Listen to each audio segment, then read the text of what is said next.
வணக்கம் நண்பர்களே. இன்றைக்கு நான் மட்டன் ரோஸ்ட் தான் என்னென்னு செய்கிறேன்றது நான் ரெசிபி எடுத்து வந்திருக்கிறேன். நான் கொஞ்சம் மட்டன் எடுத்து இதை அவிச்சு வச்சுருக்கிறேன். ப்ரெஷர் குக்கரில் அவிச்சேன். இதுக்கு நான் உப்பு, மிளகுத்தூள், கார்லிக் தூள், மற்றது ஜிஞ்சர் கார்லிக் பேஸ்ட் எல்லாம் போட்டு அவிச்சு போட்டு எடுத்து வச்சுருக்கிறேன். உப்பெல்லாம், மஞ்சள் தூள், உப்பெல்லாம் போட்டு. இப்போ இதுக்கு தேவையான பொருட்கள் என்னென்னா, வெங்காயம் நான் 3 வெங்காயம் எடுத்து ரெட் ஆனியனும் ஒயிட் ஆனியனும் வெட்டி வச்சுருக்கிறேன். கொஞ்சம் பச்சை மிளகாய், கருவேப்பிலை. இப்போ என்ன செய்கிறேன்றதை செய்முறையை நான் உங்களுக்கு காட்டுறேன். இப்போ நான் கொஞ்சம் எண்ணெய் விடுறேன். இதுக்குள்ள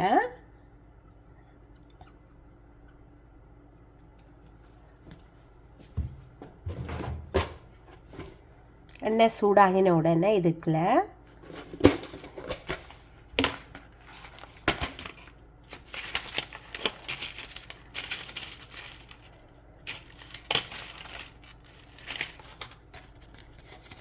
ஒரு பே லீவ்ஸ் போடுறேன்.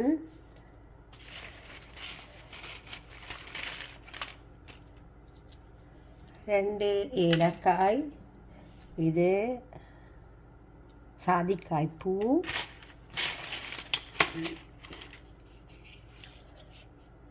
கருவேப்பிலை ஒரு துண்டு போட்டு ஸ்பைசஸ் போட்டு எல்லாம் பொரிக்கிறேன். அதோட வெங்காயத்தையும் போடுறேன். நான்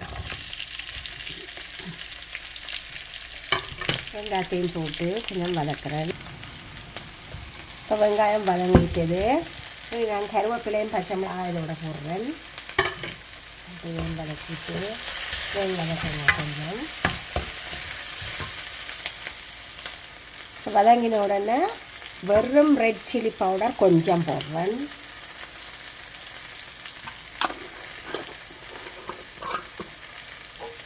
மற்றது கொஞ்சம் பிளாக் பேப்பர் போடுறேன்.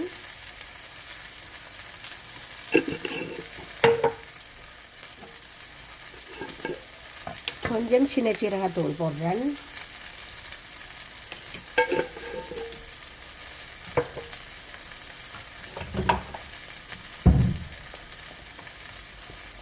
அந்த கார்லிக் பவுடர் கொஞ்சம் போடுறேன். இப்போ இதுக்கு நான் எல்லா தூளும் போட்டு மிக்ஸ் பண்ணிவிட்டேன். நீங்கள் என்ன செய்யுங்க, நீங்கள் அவிச்சு வச்ச இந்த மட்டனை அப்படியே தண்ணியோடு இதுக்கெல்லாம் ஊற்றுங்க. இது நல்லா கிளறணுமா, அடுப்பில் நன்றாக கிளறவும். என்னடா இது ஏற்கனவே நான் ரச்சி அவிச்சபடியாக உங்களுக்கு நிறைய நேரம் நீங்கள் அடுப்பில் வைக்க தேவையில்லை. நீங்கள் கொஞ்சம் நேரம் வச்சு அந்த தூள் எல்லாம் அந்த ரச்சியோடு சேர்ந்து திரண்டு வெங்காயம் எல்லாம் பிறல்றதுக்காக வேண்டித்தான் இப்படி செய்கிறேன். நான் பட்டமொழியே இல்லை.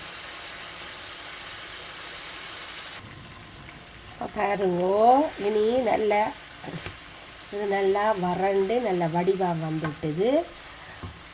இது என்ன செய்ய போகிறேன்னுடா, இதுக்கு மல்லியில் கொஞ்சம் நீங்கள் தூவி விடுங்கோ.